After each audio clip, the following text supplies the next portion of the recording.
We talked about, will James Harden end up on which team? Will Daryl Morey get his way? Well, if you go to bet right now, the 76ers are minus 275. That means you have to put 275 to win 100 on the 76ers. The Celtics are second for whatever reason. The Heat, Clippers, Knicks, Raptors. Do you think that this has any – is there any feel to this? Is there any ground to stand on and say, man, that's crazy. If it's 275, the books know something. I feel like – I don't know. I think they're just trying to be safe with it. They want to make sure that they're covering all their bases because that's their job. Their job is to cover all their bases, make sure. I think they're just going to go on the media reports. Like I said the other day, I don't think he's getting moved yet. I think he'll end up finishing the season probably in Brooklyn. Harden on. Welcome in. This is our takes. You know exactly what time it is. That's how it left way. The stage. Well, if you go to bed right now, the 76ers are minus 275. Set for a you have to put 275 meal to win 100 dress up on the for. 76ers. And then right before we go on air, we get blessed by the content gods. And a big bombshell drops in the NBA. What's going on, Odd Squad? I am Jerry Bow at Jerry Bow Sports. You know exactly what we do here from 1 to 2 every single weekday. We try to bring you sports and entertainment with a gambling twist, with some beer, with a little bit of laughs, and everything that happens in between. There might be a little bit of crying on here sometime, but there's no crying in gambling, and there's no crying in producing and helping me host this thing. What's happening, Aaron Rabel at Aaron is Blizz. I'm not going to cry. I'm just going to sit here and take my licks like a man. I was fucking wrong. I was wrong. Take your shots now. I'll admit it. I am not too big of a man to say I was wrong. I was damn wrong. If you got something to say about what just happened, we're going to open up right there. There's not even any waiting. Just what do you think about James Harden finding his way to the Philadelphia 76ers? We've talked about it on the show a few times in the last few editions that we bring you. We tried to bring it from a gambling perspective. I told you yesterday, the books, you always know. If Vegas is on to something, if Vegas set them boys at minus 275 yesterday, you know that something was about to happen. And it happened today. The Philadelphia 76ers, I was going to say, get their way, because usually when you acquire a star, you say, man, they got their way.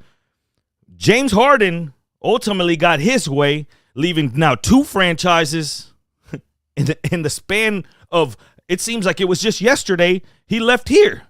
I mean, that fat suit's still warm from the first time he had it on. You know he woke up this morning looking at it going, actually, you know, he probably looked at it last night because he's not supposed to play tonight, according to reports I saw last night, is, oh, well, his knee's still bothering him, so he's not going to play on Thursday. And I was like, and that, the back of my mind thought something was weird about it, but I was just like, I literally it was in the middle of making dinner. I went back to it and I was like, yeah, whatever. Now everything freaking clicks. Oh yeah, he's not going to play Thursday because, you know, we don't know what's going to happen. Oh, you knew exactly what was going to happen, Brooklyn, you liars. They didn't want to, you're about to sell a new car, a used car. You can't afford to get any more scratches on it, right? You're not taking it anywhere. Let me get one more spin in this bad boy. You're not even worried about that. You're putting that thing in the garage and covering it because you know that it's going to sell very soon.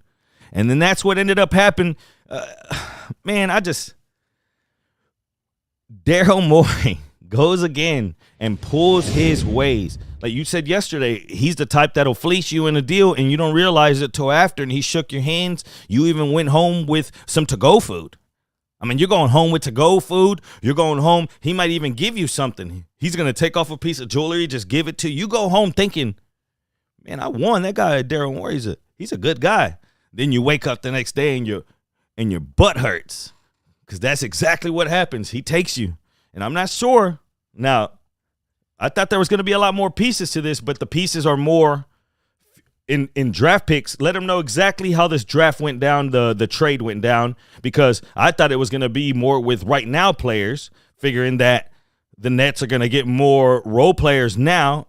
Instead, they chose this route. And 281-522-6336. If you have anything to say, yo to everyone, Gary, yo to Aggie Milkman, yo to Biggie 713, Jay Jensen's in the house, 315 Q's Orange is in the house, Appreciate you guys showing up like you do. Remember, go right now on YouTube, please. This is a big, big favor that we ask of you. Go hit that thumbs up on YouTube, even if you're on Twitch. Just go over there real quick, hit the thumbs up, and then come back. Hit subscribe if you haven't done that. It helps us a lot in growing this channel, growing the show, and being able to bring you more of the same thing that you're seeing now. But what did the trade look like? So the entire trade, per Woj, this happened just under 50 minutes ago. The Nets are sending James Harden to the 76ers. In return, they get Ben Simmons, Seth Curry, Andre Drummond, and 2 first-round picks. Drummond and Curry, one of them's a protected, one of them's an unprotected pick, both first rounders that they get. Also, another blockbuster trade for James Harden. And I got to ask you right now, Odd Squad, if you're out there listening, 281-522-6336, or on the Twitch if you're a little shy. Don't be shy, though. Get in here. You know this makes you feel some type of way. If you're a Rockets fan right now, how do you feel? Like, are you that kid on the playground whenever someone's going too fast on the bike and then they bust their ass? They're messing with the wheels, and you're like, I told you so. I told you were going to get in trouble. Is that how you're feeling right now? Are you evil laughing right now? How did you feel when you first saw it? This is what, on the playground, you remember you got beat up by the bully from time to time. You would end up getting your lunch money taken, and all of a sudden, a new kid moved to town, and that new kid was the bigger bully, and he would beat the hell out of the bully that used to run the school. And all of a sudden, you'd sit on the seesaw watching him going, looks like you got your ass kicked now, didn't it? All right, Sucks to be bullied. We got somebody on the phone line. Who do we got on the phone line? Welcome into Odd Takes. Aggie Milkman. The Aggie Milkman's in the house. Aggie Milkman gets a free week of the VIP. And I knew you were going to call and have something to say. Worthy. What were you? Worthy. What is your first thought about this James Harden situation? Who won here? The Nets, I think, because they got Curry, they got Kyrie, now they got Simmons, they got Drummond. I mean, what I don't understand is why the heck would you trade somebody in your own division to make them stronger? Yeah. And plus, I'm looking right here. It says the Nets are $95 million over the cap, which is the cap is a joke. And 76ers is $13.1 million over the cap, which is stupid. The cap is lame in basketball. Exactly. To me, Harden quit. Harden quit on the Kansas City or OKC. Harden quit on the Rockets. Harden quit on the Nets. How long before he quits on the 76ers? But they're not going to win a ring. It's going to come out of the West, like always. Man, I like that. Appreciate the call, Aggie Milkman. Make sure you reach out on the private group and request it. A free week. You know what? I'm feeling good today. 2 weeks for the Aggie Milkman. That's $50 a week that I charge. 2 weeks. I appreciate you, Aggie Milkman. Good luck on the marbles today. Good luck to everyone. Go ahead and call 281-522-6336. The phone lines are open, and I got a feeling that the feeling in the air is pretty much all the same. This news smells like chitlins. And if you smelled chitlins, a.k.a. chitterlings, in some places, it don't smell that good. Now, sometimes they can taste better than they smell, and maybe that's what the 76ers get. Do they get them a good back? Is this a hefty batch? And I say hefty because we don't know what's going to happen there. Is this a batch of chitlins that it might be a blessing in disguise? It smells funny right now. Or do you think it might taste better than it smells in the future, Aaron? Do you think that this ultimately, they're all in right now? They're going all in. They already got a good team. They were willing to give up Drummond and Curry and then give up the future in the next two drafts. So one protected, one unprotected. So they're giving up the future and a little bit of the core to add in Harden. Do you get the best Harden right now? Do you get FU Harden? Like, does Harden have that in him to be able to say, you know what? I'm going to stick it to everybody. Does he have that in him? I don't think so. And I read this tweet to you. I'm not going to call out this media member by name, but about 10 minutes after the news broke, tweeted out and made the comparison of Harden and Embiid now to a Shaq Kobe duo. My goodness. Saying the pick and roll is just going to run wild over the East, basically. That's the comparison that some people are making. I think that couldn't be more wrong because guess what? As much as I don't like Kobe as a person, as much as I hated watching him play because he was so damn good and I hated such a horrible pain in the ass off the court, being so great on the court, I understood and I could see him playing with other people. The Lakers would always bring in somebody and they would make it work. Always. That was a James thing. Harden has never proven that he can make it work with others. And that was the thing when Shaq went and got his title without Kobe. Many started talking down on Kobe, and then when Gasol and company came around, they made it work for Kobe, and that was big. That's why he took that one so to heart, because remember, Shaq was over there winning titles, talking about Kobe. How does my ass taste? You remember that rap? So we think back and say, man, how in the hell do these kids on this Twitter machine even throw them in the same? I'm sorry, Kobe. Like this should be a moment of silence to even throw you in the same conversation as James Harden. They're just not even in the same atmosphere. And you know that, I know that, and it's just crazy that that's where we are now. Let's go right in. Let's break in something new, because we got the winner here. All right, so we always talk about comment of the day. Okay, so when someone gives a good comment out of the Odd Squad, if we're gonna put it up on the board, and the board's gonna look a little bit like this. So show them the board, because we got a winner already. We got the first ever comment of the day. Got to go to my man Jesse. He says, same poop, different toilet. So what we're gonna do is we're gonna throw up this comment board, this little flash, and you'll see it in just a second here, but it's gonna basically be the Odd Squad comment of the day. So whoever has the best comment of the day, this is what's gonna go up there, and it's gonna stay up there. You can be trumped though. If someone has a better comment, it gets taken down. But the first comment ever, that's user Jesse, and the thought was, same poop, different toilet. Welcome to the club, Jesse. 281-522-6336. Anything else that you guys got to say about this? Because once my man gets done putting this in here, we're gonna get to the courtroom, because we got a few submissions, and it starts right there with James Harden. We're gonna have who's really guilty in this whole scenario. Is it the organizations that bring them in? Is it that maybe what was promised, the winning and everything that James Harden was supposed to get there? Was it here? Was it something that they did wrong here? What is it with James Harden? Who gets the blame? We're going to put him in odd courts, in odd takes court, and we're going to find out about that. There it goes. Same poop, different toilet. The first ever comment. That's going to stay there throughout the show. If you got something that beats that throughout this show, then that might change. But to right now, Jesse, you got the comment of the day. Now let's get to the courtroom. We got a few people that we want to take to court today. You know, we do this once a week. And it's going to start like this. We're going to get to the Odd Takes courtroom. And we got a few things that went down yesterday in gambling Twitter. If you go to Levine, and let's pull up this video of Zach Levine yesterday, this is going on, and you see a lot of more prop bets in today's basketball betting, right? So check this out, and this is what happened. You tell me, is this an assist or is this not an assist? If you were grading this play, is this an assist or not?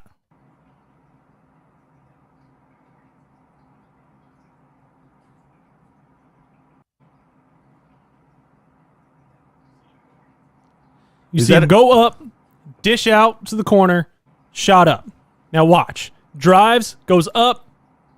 I mean, that's got to be an assist. The definition of an assist by the rule book is an immediate, once the pass is made, an immediate move towards the basket, resulting in a scoring play.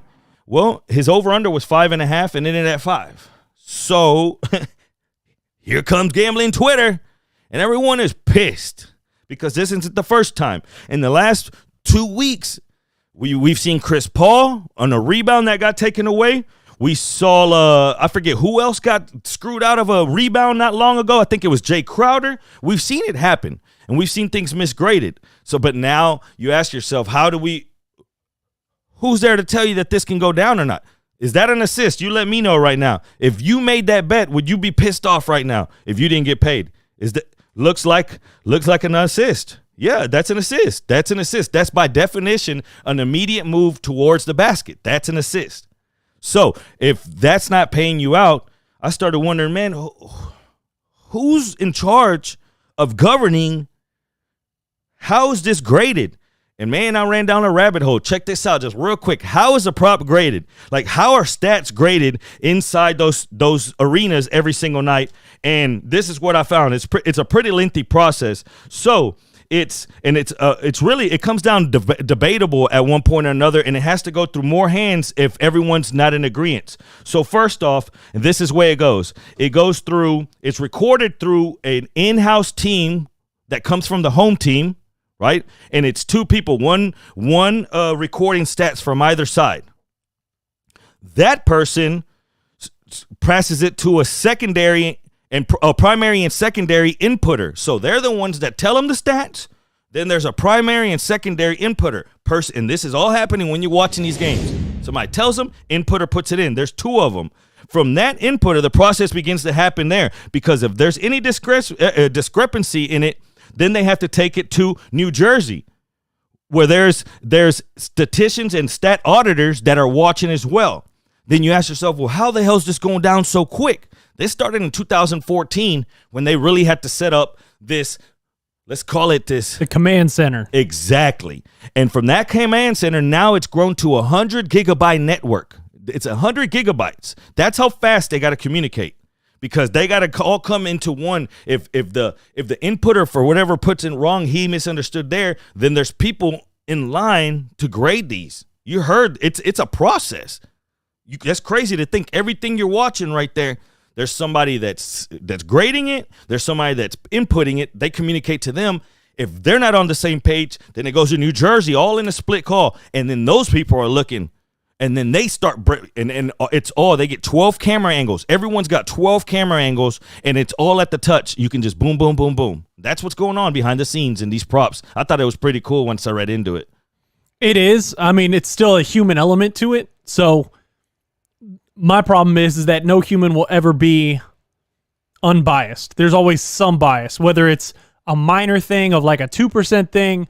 It just depends. Every human has some tiny bias in them no matter what. So there's still a human element to this scoring thing, because we're never going to have a computer that can look at it and judge yes or no, assist, steal, rebound, who gets what on stuff like that.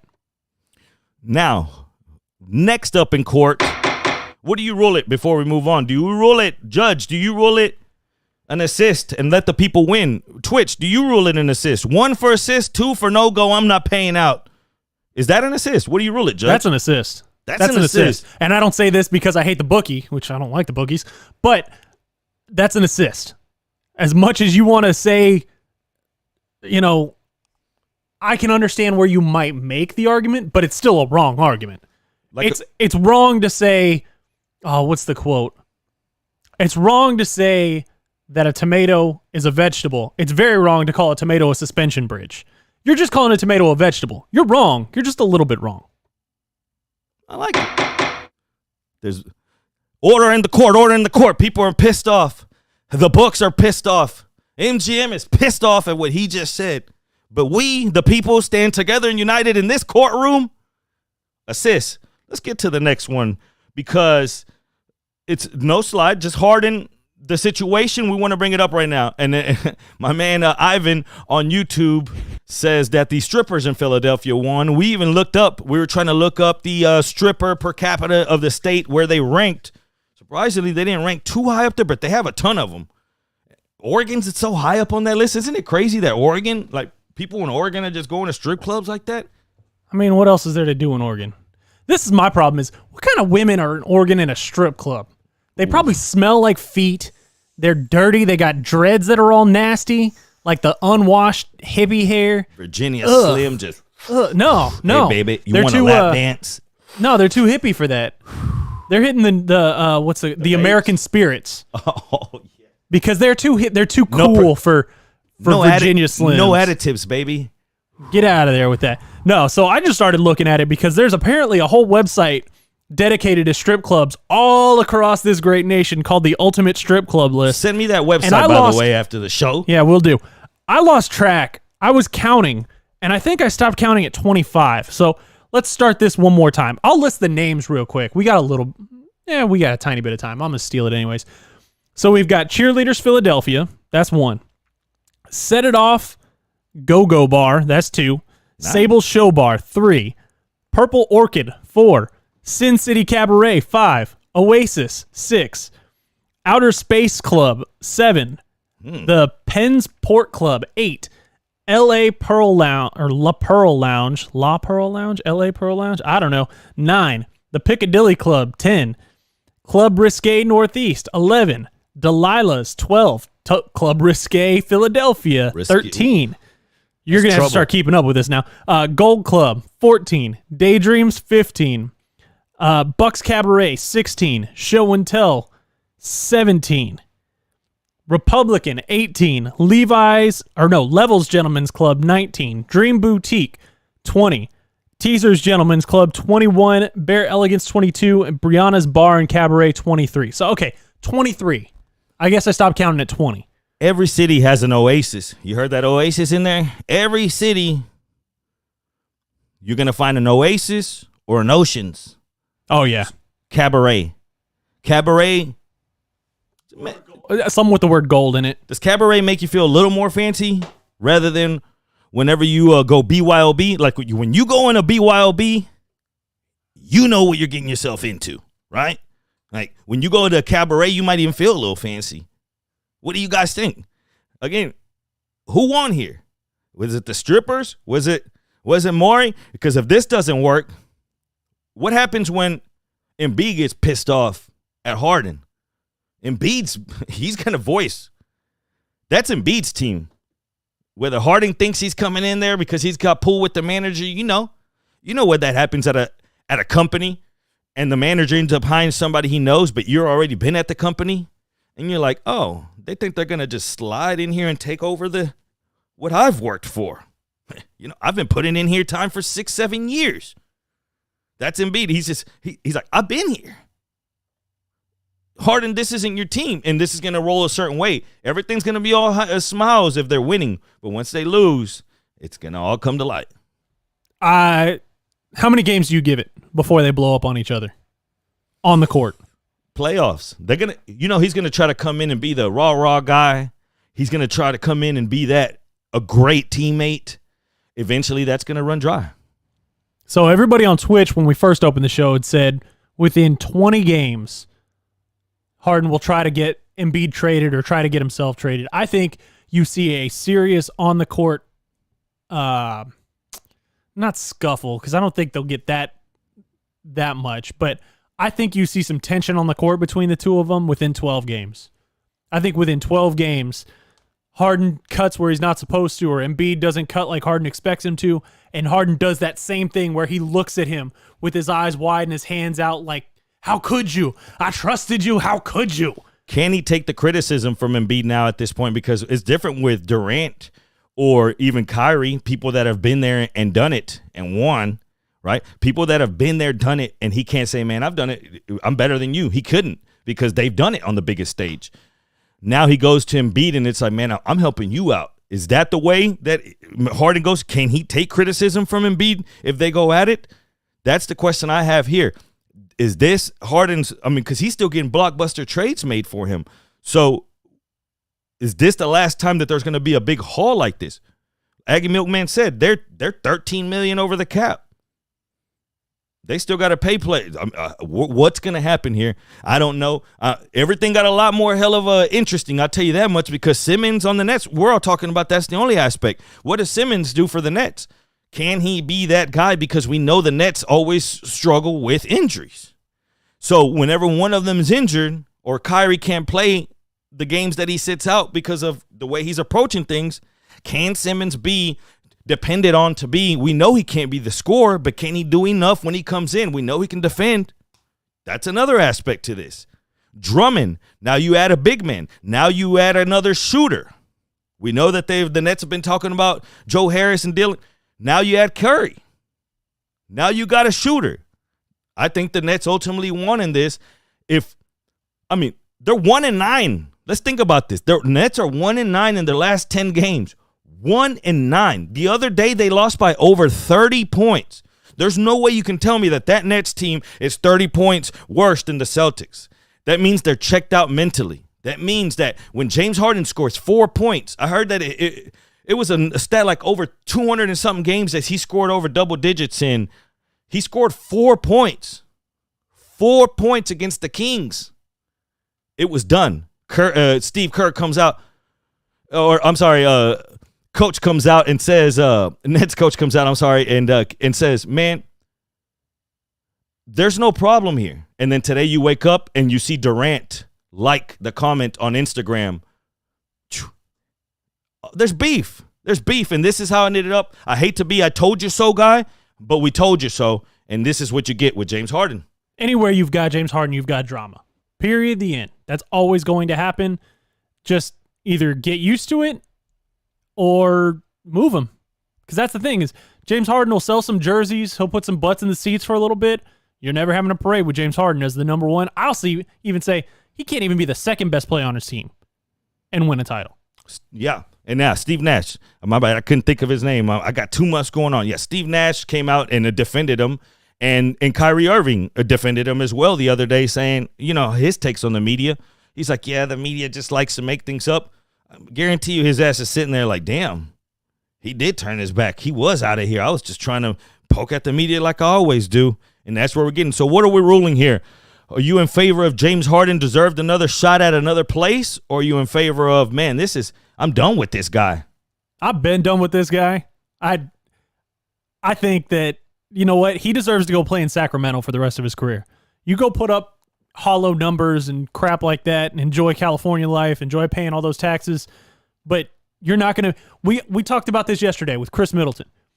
We said Middleton can be a number 3 on a championship team, but can he actually be a number 2? Look at every single team in the NBA really quickly. Where would you put – can you find me a team where Harden could be the number 2 guy and you actually believe wholeheartedly they would be willing or they would be worthy of winning a title? I don't know. That's just literally like that. You got 2 teams in LA possibilities. I don't think he wouldn't work out with Giannis and the Bucks. I know that. It takes a certain team.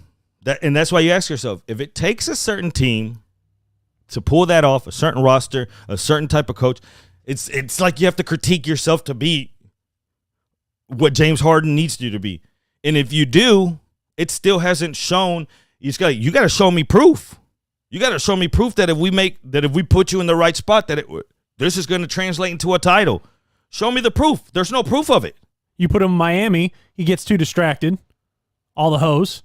So, okay, I'll cross that off. If somebody else thinks I'm wrong, tell me. But I don't think you put him on Atlanta as the number 2. Nope, not going to happen. Memphis, he's never going to take a backseat to Ja Morant. I mean, I'm just going off the top of my head of teams. I don't think there's a team out there where you put him on. Chicago? No. Is it title or bust now? What do you guys think? Is it title or bust for the 76ers with this move? Does this move automatically say, man, if they were to get to the finals, because they have to get past the Eastern Conference Finals, they have to get with this move. If they were to get to the finals and lose, do you say, man, that move was worth it? Let's do this and let's see what happens. Or what happens if they get knocked out the first round, second round? Everything is going to bite back for a team that's already for a team that's got the front runner for MVP. It's dangerous. You're playing with James Harden. Let's get to one more courtroom. Guilty as charged. Let's get to one more courtroom before we hit this break.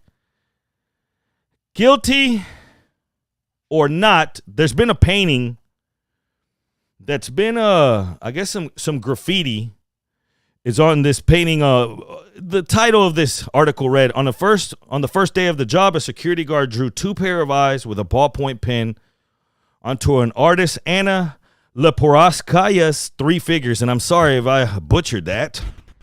Basically, this painting is worth $1 million. Security guard, top flight security of the world type of security guard. He's bored. He decides to draw 2 eyeballs.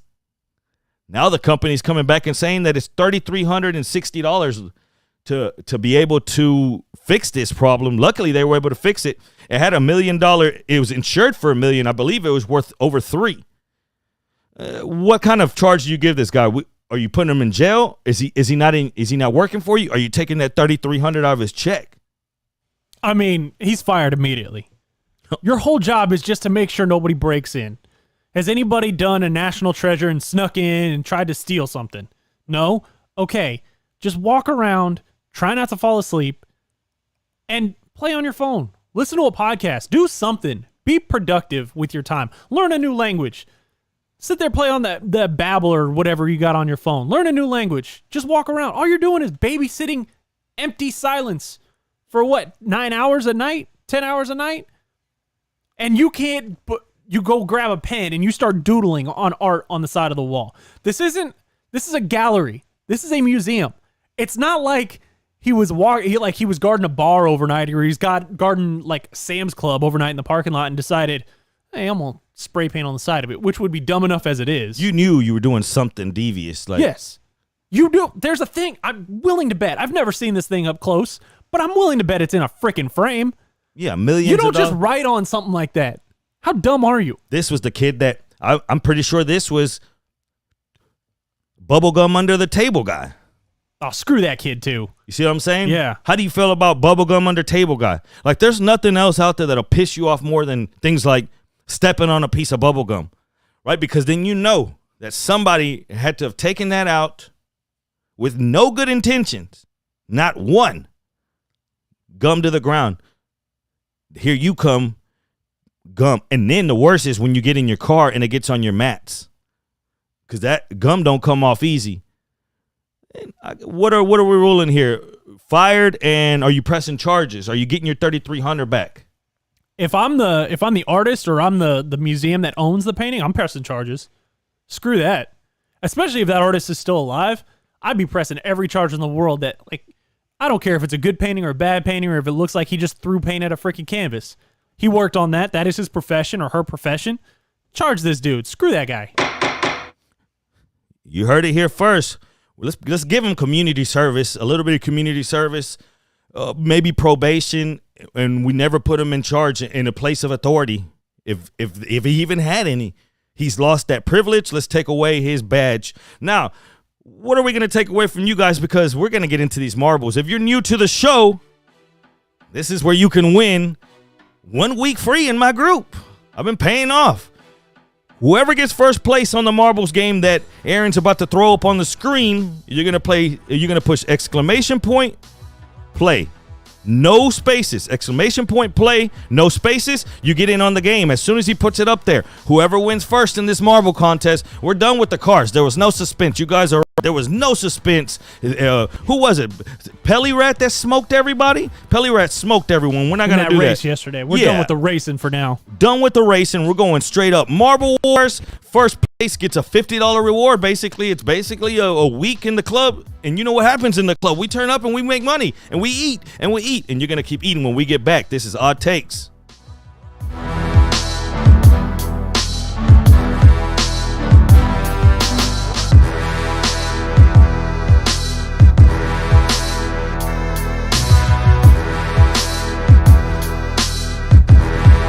All right, guys. Exclamation point play. Chuck D's already in there. Exclamation point play. No spaces in the chat on Twitch. Go for it. Get yourself lined up. Let me check my timer. We'll figure out how much time. I'll give you guys 60 seconds. Exclamation point play. No spaces on there.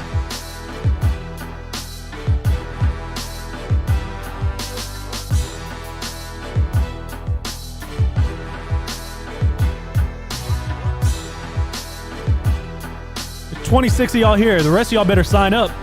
You got about 35 seconds to get in this game.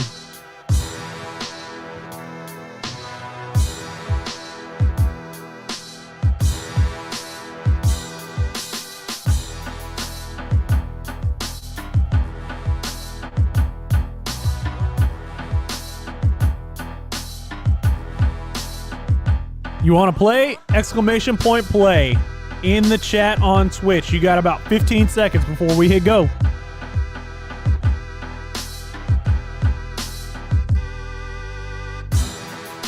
Ten seconds.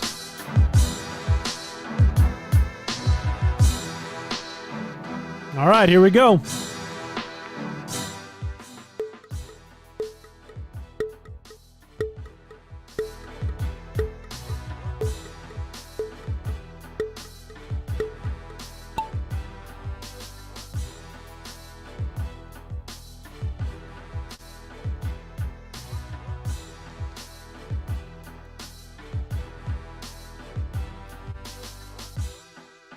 You Suck 2 off of a good lead in first place. Now Joel's back in first. I don't know if it knows who's actually in first and who's in second, who's in third.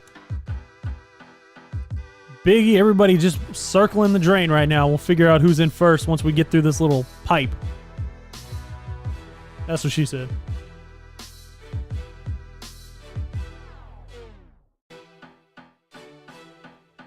Sing and Fly, taking a lead. Getting stuck. Oh, Aggie Milkman's going up, taking the lead. Now on the little roller coaster lifter thing. And out the cannon. Haha, you didn't know you were getting shot out of a cannon today, did you? Sing and Fly just got shot out of the cannon. You Suck 2 got shot out of the cannon.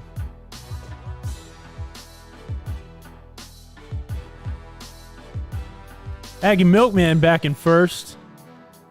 You Suck 2's getting passed up by Gary.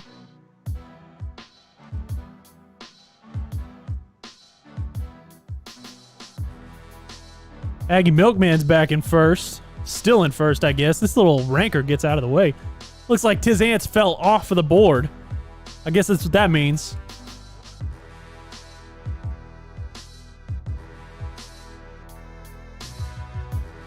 Ooh, Aggie Milkman got hit off of that. Ooh. And Aggie Milkman wins. Good job, dude. You had total control over it. Let's act like that. By the way, you didn't have total control over it, so anybody bitching about it, it's completely random.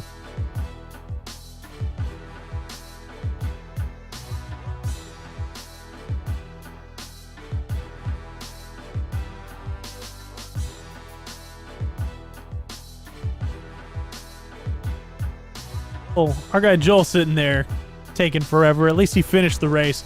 All right, guys. We'll be back here in just a couple of minutes. Sit tight, and we'll play again one more game before the show ends.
Hello, Patrick. Is this Patrick? Yes, sir. Who's speaking? This is Lovey Smith, your new head football coach by way of Big Central, Texas. How are you? I'm doing well. How you doing? Oh, my better days, Patrick. Life is good. Just the day can't wait to get started. That's why I'm pretty excited to talk to you. So this is Coach Lovie Smith. Yes, this is Coach Lovie Smith. There's not a whole lot of Lovies that you will know. This is me. Yeah. I know it's not a whole lot of Lovie No Smith. one confirmed that this is Coach Lovie Smith. If you can tell us anything about Gilbert, Texas. Oh, about Gilmer, Texas. Yes, I can tell you quite a bit. It's about 10 miles from Big Sandy on Interstate on I-155. There's a hot link place that I used to eat at way back in the day. How about the Gilmer Buckeyes? How about that? You want me to keep going? Is that enough to let you know I know where Gilmer is? Oh my gosh. You know where that is. Yes. I mean, I love being from East Texas and being in that area. Of course, I'm familiar with Gilmer and everything that they've done. But I appreciate you. We're getting it done around here. We need you to be a part of it. With Coach Lovie Smith, we are on board. When I found out you was to be the coach, man, I say, good, I'm going to jump on it, man. I support, and I'm always support, man. So, hey, thank you for being on board with us, man. I hope you take it to that next level. Sound good. So you're saying that you're going to be in the stand. On the next Hard Knocks, Talk about Lovie Smith. Selling season tickets. Would you answer the phone? Grit. Grime. Hashtag We Are Texans. What's next? Is he gonna serve popcorn? This is our version of Hard Knocks. They say they got that Hard Knocks music bumping. That's exactly what's going on right now, man. Hard Knocks, this is what it reminds me of. Like, I want to see a camera to see this fiasco circus. I'm going to call it to see this circus that's about to go down. All of a sudden, you got to call in up, and I went to Reddit, and I went down and looked through the comments, and it seems like people they were happy about this, Aaron. Hey, so for anybody who doesn't play on Reddit, I will tell you this. If you ever want to see the homerest of homers, go to a team subreddit, whether it's the Texans subreddit, the Lakers subreddit, the Cowboys subreddit, the Chicago Cubs subreddit, whatever. You are going to find the homerest of homers, the diehards of diehards, the Debbie the Texans of the world. Don't come in there with nothing shady, nothing. But I had some hope. About 5-6 months ago, the subreddit started to turn, and it started to get a little bit more normal. And people started calling out the Texans of being a joke. Nick Casario doesn't know what he's doing, blah, blah, blah, blah. Now, one video of Lovie Smith calling and begging people to buy season tickets, and these kids are these cats are all over it. Man, I would have loved Coach Smith would have called me. I would have run through a brick wall had he asked me. My ass. You're really sold on that? Boys are putting on war paint this morning. For Lovie Smith calling you? War paint for Lovie Smith in his 30th and 32nd ranked offense in his last 2 seasons as head coach. I don't know what to do here. I can't get excited about it. I was ready.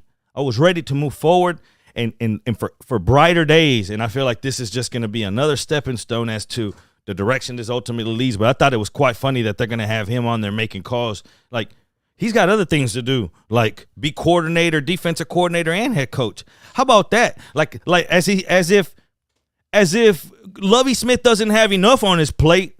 Now we're hearing that he's going to be defensive coordinator and head coach. Remember the last time one guy on this team had more than one job duty? What happened? I really wish I've never wanted to sign up for Texan season tickets, even when they were the best that they ever were. But I wish that my phone would have rang yesterday and somebody would have said, "Hey, Aaron, this is Lovie Smith, head coach of your Houston Texans. You want to come out here and buy some season tickets?" I would have gone. Who this? First off, if this really Lovie Smith, I would have done the same thing. Prove to me that you're Lovie Smith. And then FaceTime after I believed it, I'd have gone, "Don't you know this isn't your job description? Like, you have actually a job to do. You got a draft to prep for, dummy. You got a roster to start rebuild. Like, what are you doing? This You're is what they calling need. season ticket holders? I get it. They did this one thing for a photo op. Fine. But had that been me, I guarantee I will bet so much money that they had orchestrated this with whoever he called. One thing I doubt that it was even an actual fan. I have a friend that's a season ticket holder for the Cowboys. He lives here in Houston though, but he was a season ticket holder before they moved to the new stadium. He said that a part of moving and buying the licenses and whatever, not because you had to buy different licenses whenever you moved to this stadium. He said that it came with it that Jerry Jones called every single season ticket holder, and they got to talk for it was 10 minutes or something. So, and he called my boy. I remember because they're ecstatic. I mean, imagine that they're season ticket holders, but they live in Houston. They drive to every game over there. That's how big of their house used to have a big ass star when I grew up. In the neighborhood, the HOA would be pissed. And they used to have a big ass blue star, big Cowboy fans. Literally, man, he said that Jerry Jones called him, which is pretty cool because it was like, hey, how do you like, and it wasn't just like, who are you, man? How are your kids? Like, what kind of kids you like? No, it was, how do you feel about the direction of the team right now? And then my friend told him a few things, and it was just kind of back and forth. It was actually input, which Jerry Jones, you got respect for it. You got time. I got time for Jerry Jones. I ain't got time for Lovey. Lovey needs to use his time for better things. I mean, if you really want somebody to do that, have Jack call him. See what happens. Jack will start praying. All of a sudden, you hear just, and he just, thou will be blessed.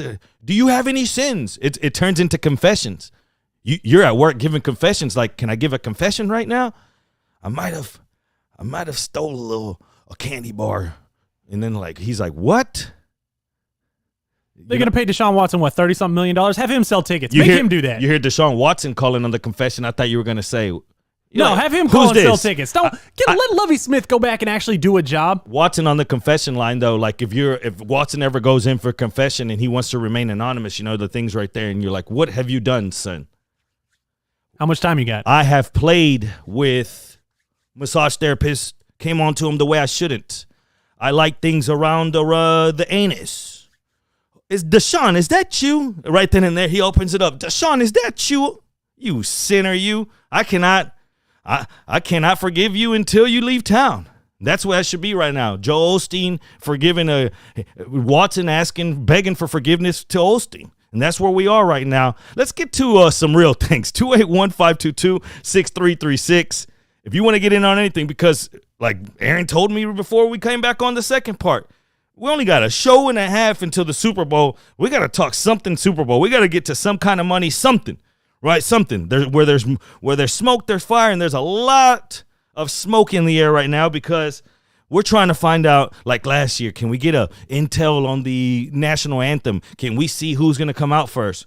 Well, reports are that SoFi Stadium is playing John Bon Jovi, and Red Hot Chili Peppers late at night to basically make it to where no one outside the stadium can hear. And now people are pissed off because these performances are going late into the night.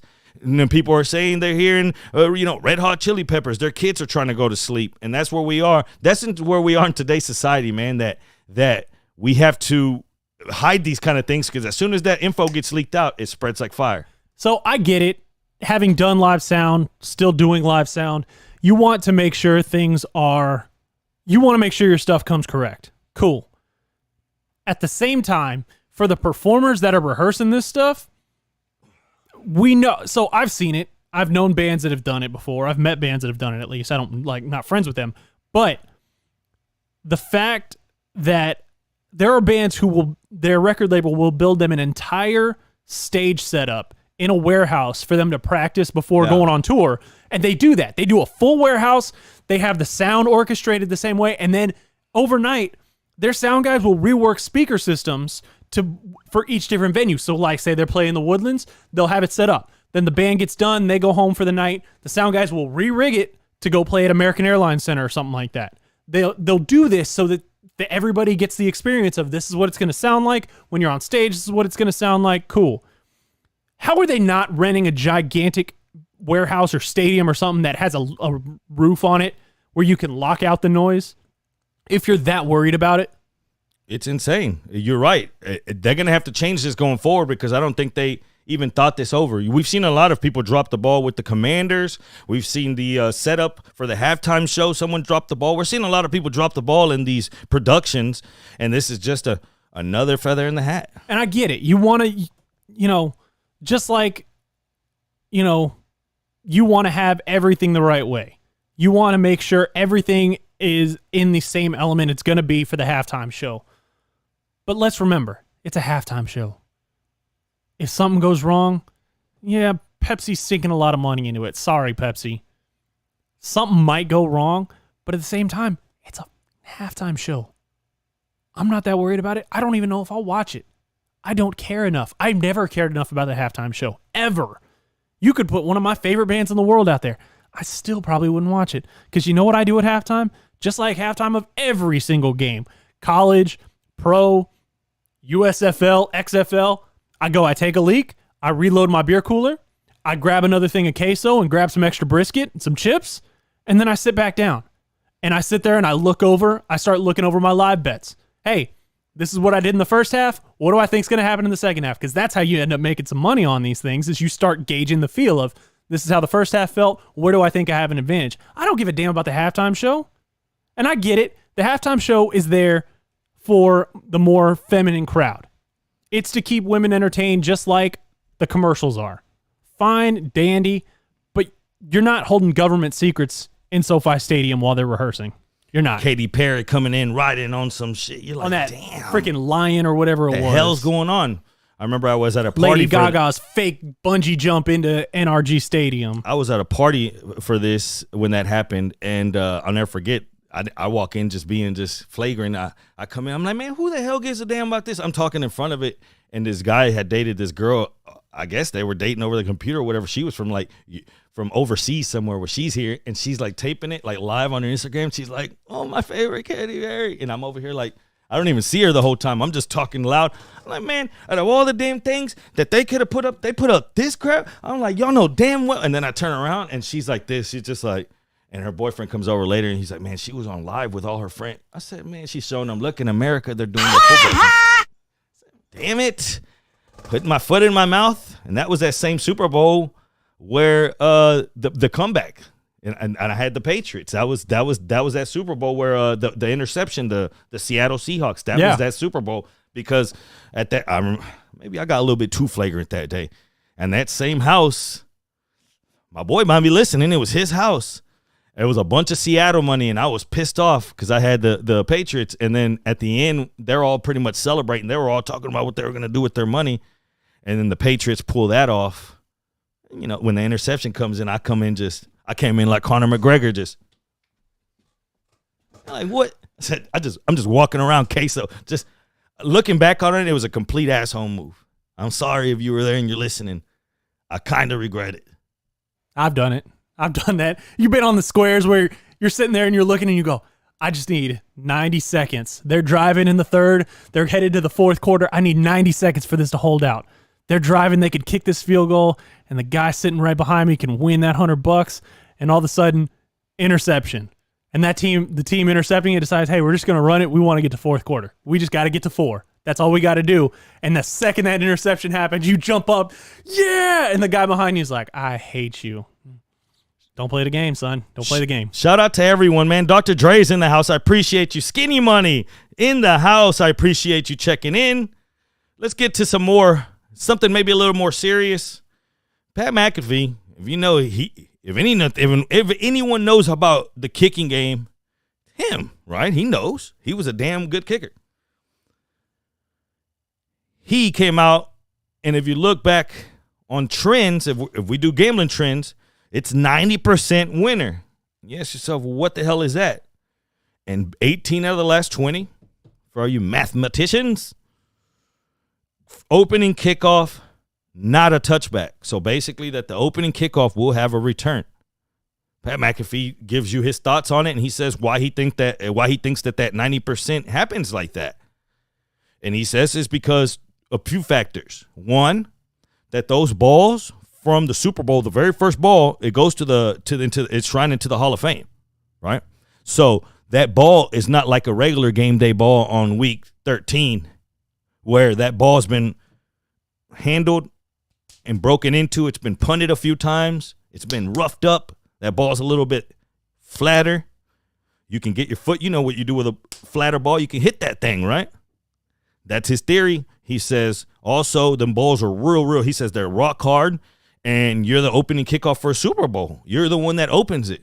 Basically, after all the national anthem, all that goes down, and it's a process to get that off. It's not your regular routine. So you're going up there just not trying to mess up. You're just up there like, hey, let's put this thing in play, And 18 out of the last 20, go to your sports books right now because I'm writing that thing. The opening kickoff will not be a touchback. Do you like anything about that? Do you think there's some sense to it, and are you going to be betting it? I like that bet. I think it will be a touchback. I mean, I don't think it will be a touchback because, again, what you got to think of is that those adrenaline start running. I don't care who you are. You can be a pro's pro. This could be your 5th Super Bowl, your 6th Super Bowl. You're sitting there on that goal line and you're waiting and your heartbeat's running. And you have, we talked about this before. You have extra time between the coin toss and the kickoff. This isn't like a regular game. This is even like the conference championship. You've got extra time where in your head, you're just, your heart starts racing a little bit more. You do the Jose Altuve. You undo your gloves, redo your gloves. I want to make sure they're nice and tight. I don't want to screw anything up. Yeah. I can't be the guy who fumbles the kickoff of the Super Bowl to open the game. You just can't be. And you're sitting there, and you look 5 yards across, and you got your other dude. He's sitting there looking at you, and he looks at you. You good? You good? Yeah. Heart's racing. That ball's in the air. You catch it. You got so much adrenaline. How are you not going to catch it and immediately do what you've done most of your life is catch it and burn? You trying to make a play. Yeah. You trying. And you think about a bunch of these kick returners. These kick returners, think about the guys who in the NFL. You are the elite of the top 1%. Not even the top 1%. You're the elite of the top 1%. Which means go back to high school, go back to junior high, they were the best player. Go to high school, they were the best player. Go to college, they were most of the time the best player on the field wherever they played. Sure. So, you were used to in high school, in college, stuff like that, because you were so big, so fast, so much better than the other athletes you were playing around, your coach gave you a green light to return it because you were a damn kicker, or you were a kick returner. You're right. You were going to outrun everybody. So eventually that muscle memory and that adrenaline will kick back and you go, catch, run. Oh, crap. What am I going to? Well, you better go now. Also, how many of those guys outside the Devin Hesters of the world, how many of those guys are going to get their hands on the ball many more times if you're a specific kick returner? So you're thinking to yourself, this might be my only time to get my hands on this ball, maybe a few times on these kick returns. I'm probably going to get 3 or 4 if they kick to my side and it's me. Maybe only 1 or 2 of them are returnable.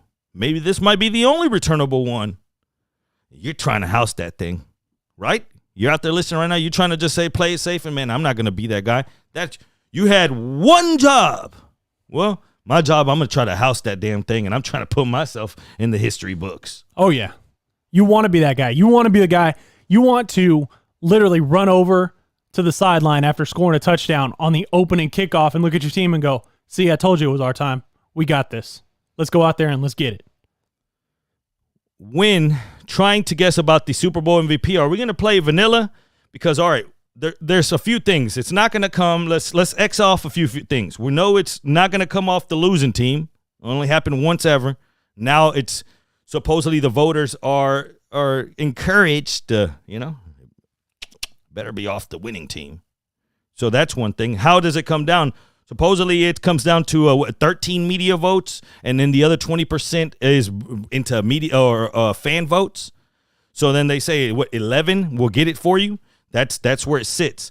So keeping that frame of thought, does it come from a quarterback like it usually does, or do we get for it to not be a quarterback like Julian Edelman? You have to have a bad game from Brady and Edelman have to fall in a position where he scores the big touchdown.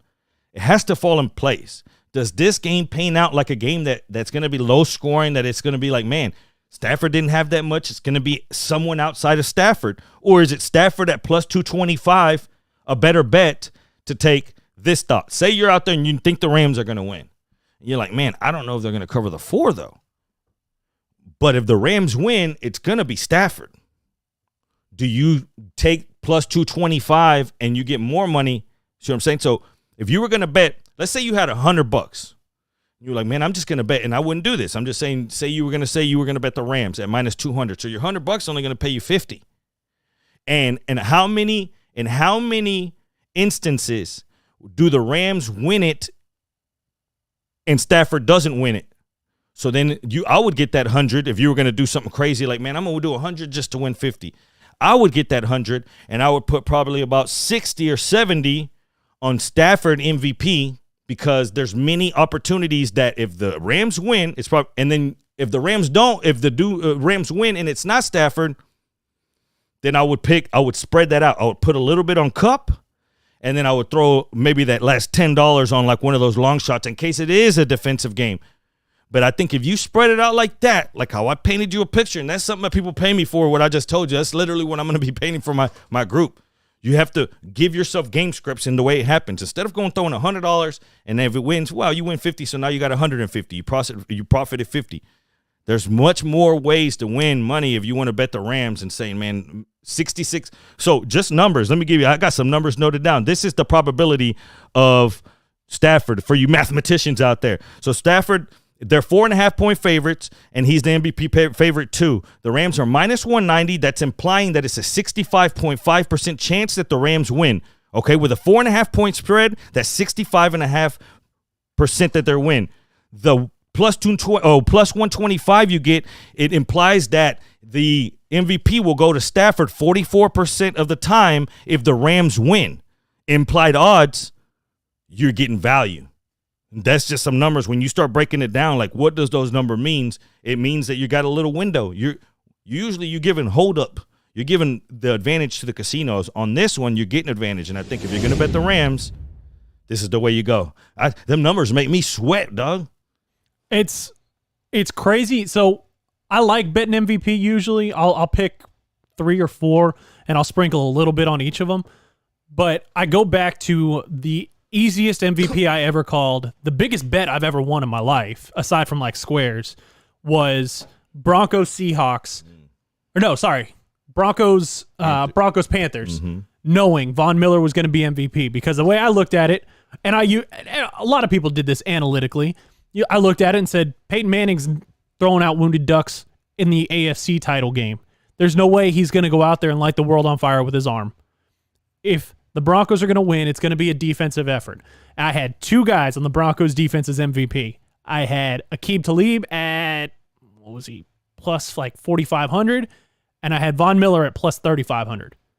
35-1. And I hammered both of them, and one paid off, and it paid off in a big way. I also had that parlayed with Broncos and the points. Okay, so let's throw it into this equation. On that day, Von Miller had 2.5 sacks and a pair of forced fumbles. Most famously, the one that Cam Newton is going to always go down for, not jumping on the ball. It's a Super Bowl. It's a Super Bowl. He looked at that ball. Cam Newton could have jumped on that ball. If you all remember that game, late in the fourth quarter, Panthers got ball. They need a drive. He gets it's a strip sack. He could have jumped on it. Instead, he didn't want to risk it all, as the kids say. And the rest is history. Von Miller and Aaron's ticket, they cashed. This year, can 2.5 sacks and a pair of forced fumbles get it for Von Miller? Or what if Aaron Donald has 3 sacks, 2 sacks? Is that enough? I think, see, this is the thing. This was the point I was trying to make about this. If you like the Bengals to win, there's maybe 2 options you have. I think you have 2 options total. You have a Joe Burrow, you have a Jamar Chase. I don't think anybody else is going to do enough to be named Super Bowl MVP. Now, if you like the Rams, I could see 5 or 6 guys on that team having the biggest game of their life and ended up winning MVP. I think Aaron Donald, as I'm sitting, Aaron Donald's plus 400, I might sprinkle a little on that because I think he could do that. I think if the Rams were to win, I credit more to the Rams defense shutting down Joe Burrow than if the Bengals were to win, me taking a defensive player from the Bengals saying, oh, well, they shut down Matthew Stafford. I think it's going to be more of a feat for the Rams defensive line to get to Joe Burrow and screw up his life than it would be for the Bengals to screw up Matt Stafford's life. Man. But that's just my opinion. No, it could play out that way. Now, Singing Fly makes a great bet here. He says Evan McPherson is 100-1 to make a game-tying and a game-winning field goal.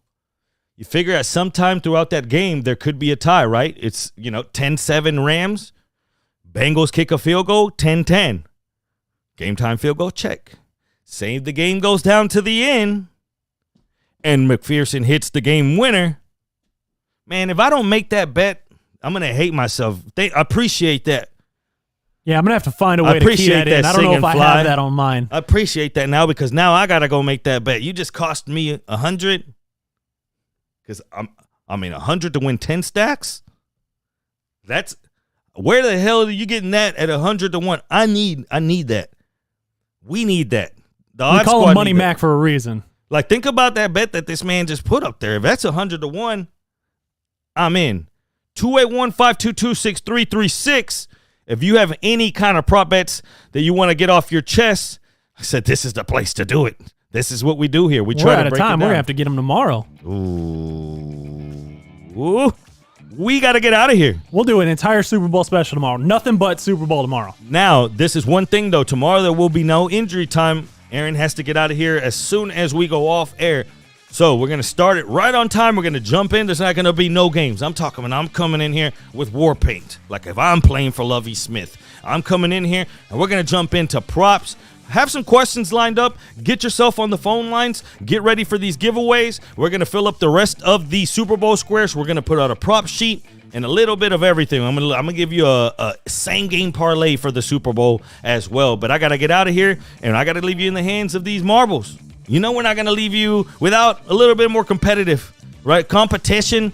I know you guys want to go at each other, so go at it. Kill each other. Eat each other's faces because I got to get out of here. Good luck. Peace. All right, guys, let me get this marbles loaded up. We'll play one more game, and then we'll get out of here for the day. You can go finish your work day and get ready for the day, or get ready for the evening.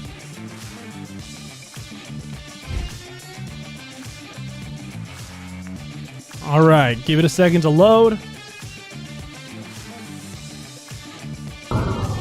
All right, exclamation point play in the Twitch chat gets you in the race. You got a minute, 20 seconds. So if you're outside the room, but you can still hear my voice, you better run in, hit exclamation point play, and we're going to get you on this marbles.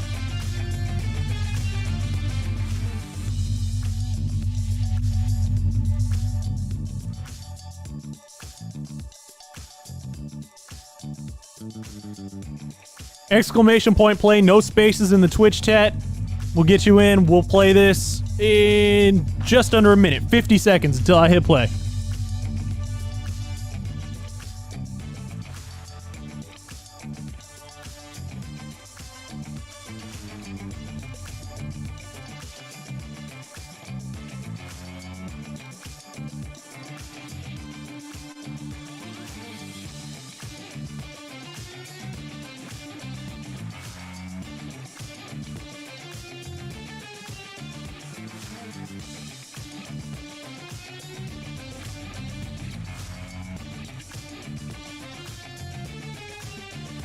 "15 seconds, guy. 15 seconds, guys. Exclamation point play in the chat."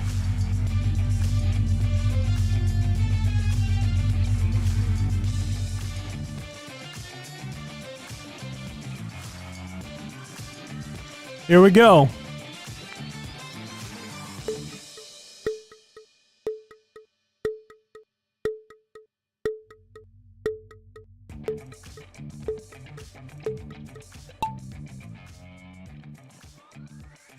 All right, here we go. You Suck 2 down in first place. Ooh, we got I Care 123 in first now moving. Joel Hernandez in second. This is looking like a snakeskin thing. This is weird. Singing Flies back in first. Jensen's in second.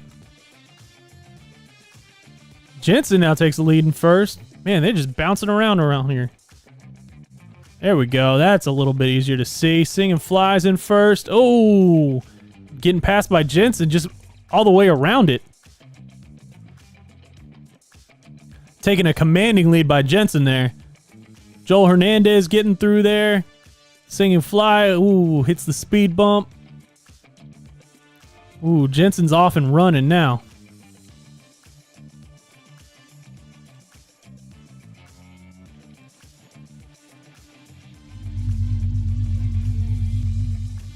Jensen's back in first and still rolling. Ooh, Singing Fly just jumped ahead of him. Ooh, and Aggie Milkman takes the lead.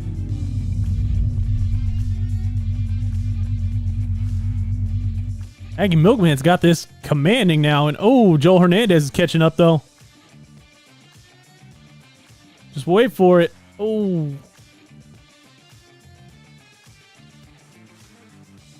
Our guy Jensen in third. Milkman still in first.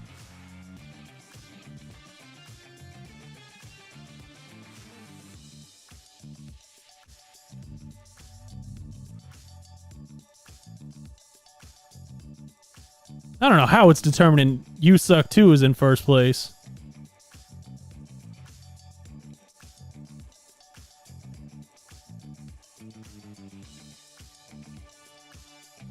There we go. Now it's back. Aggie Milkman still in first. Aggie Milkman win again? There you go.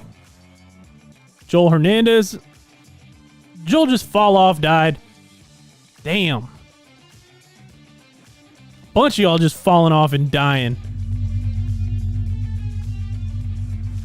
Milkman wins again. Cuse Orange in second. You Suck 2 in third. Most of y'all just fell off the course and died. Oh, man.